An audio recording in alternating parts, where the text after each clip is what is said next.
Good evening, everyone, and welcome to a special edition of Richard French Live.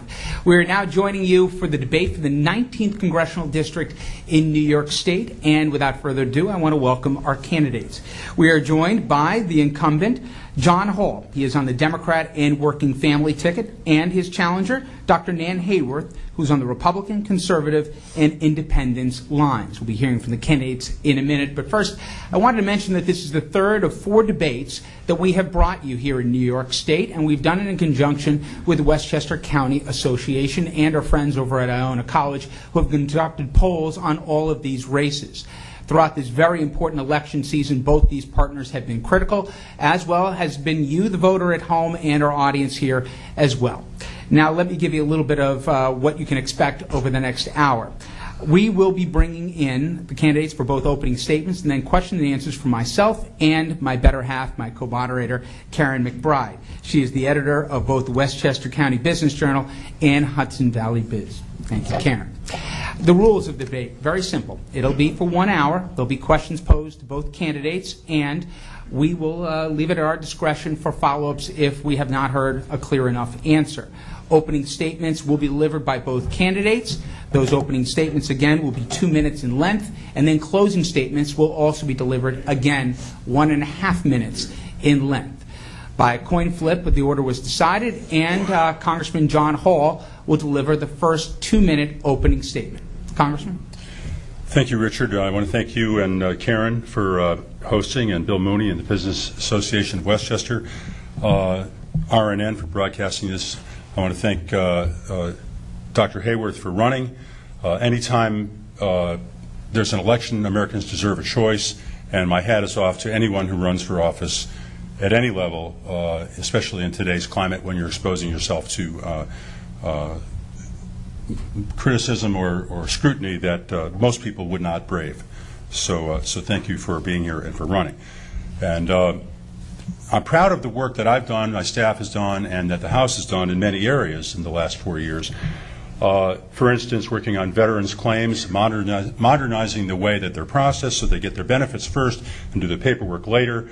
The GI Bill so that every Iraq and Afghanistan veteran gets a 4-year college education, and if they choose, can transfer it for the first time to their spouse or their child.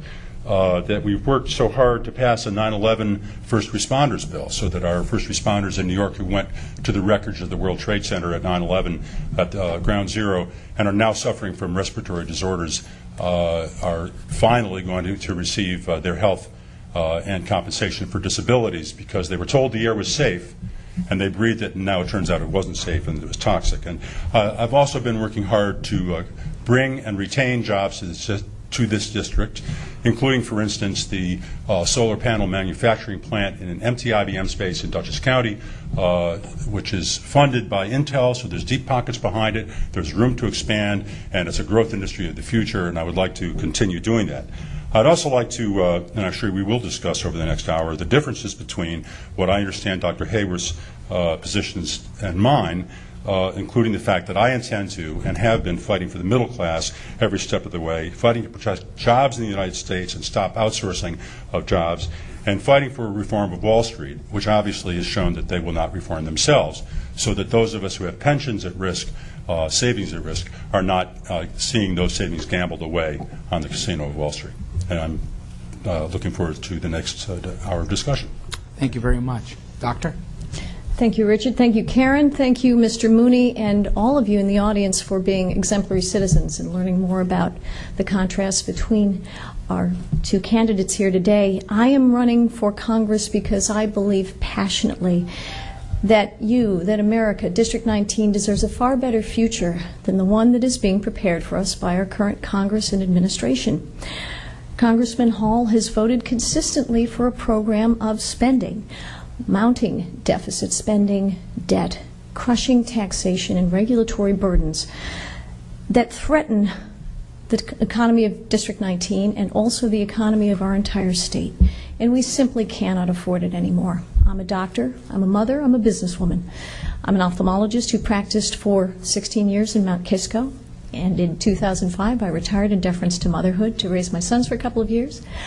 I ran a small business for several years. That was my practice. So I have a good understanding of the challenges we face as we try to build an economy. I've paid taxes. I've made a payroll. I've had the privilege of listening to the citizens of District 19 for the past 13 months. We've been on the road. And they have told me that Congressman Hall, although I know his intentions are good, has not heard them. They were strongly opposed to the new health law. They are already perceiving its bad effects. Hiring is virtually at a standstill in the district, and part of it is the uncertainty that our small businesses and employers face because of the penalties that this new law is already placing on them. Our citizens have not perceived the benefits of jobless stimulus, nor of bailouts of the too big to fail. The citizens of District 19 perceive that they are the too small to save.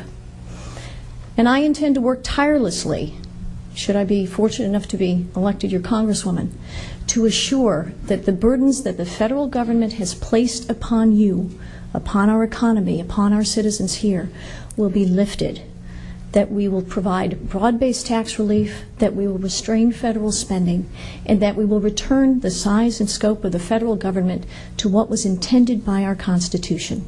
And I look forward to the next hour. Thank you. Thank you. Karen, first question. Yes, thanks, Rich.